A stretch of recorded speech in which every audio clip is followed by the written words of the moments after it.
السلام علیکم ورحمۃ اللہ وبرکاتہ۔ محترم احباب و اخوات، امید کہ آپ سب خیر عافیت سے ہوں گے۔ اللہ تعالیٰ آپ سب کو شاداں و فرحاں رکھے، دونوں جہانوں کی سعادتیں نصیب فرمائے۔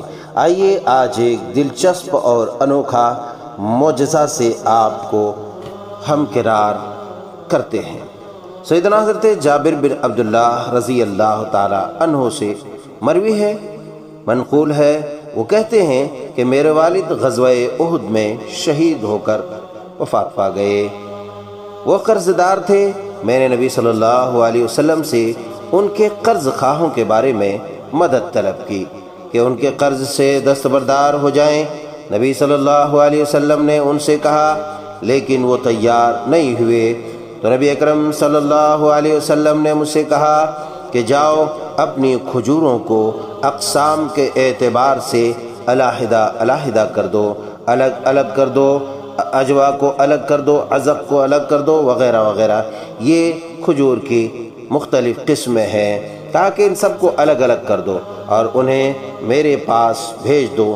چنانچہ سیدنا حضرت جابر رضی اللہ تعالی عنہ کہتے ہیں کہ میں نے ایسا ہی کیا اور کھجور رسول اللہ صلی اللہ علیہ وسلم کی خدمت اقدس میں بھیج دیا۔ رسول اللہ صلی اللہ علیہ وسلم ان کے پاس آیا۔ ان کھجوروں کے درمیان آپ جلوہ افروز ہوئے اور فرمایا، سب کو تول تول کر دینا شروع کر دو۔ چنانچہ سیدنا جابر رضی اللہ تعالی عنہ بیان کرتے ہیں کہ میں نے تول تول کر سب کو کھجور دینا شروع کر دیا، یہاں تک کہ سب کے سب پورے ہو گئے اور میری کھجور اسی طرح باقی رہ گئی جیسے اس میں سے کچھ کم ہی نہ ہوئی ہو۔ سبحان اللہ! یہ کس قدر عظیم الشان معجزہ ہے پیارے رسول صلی اللہ علیہ وسلم کا۔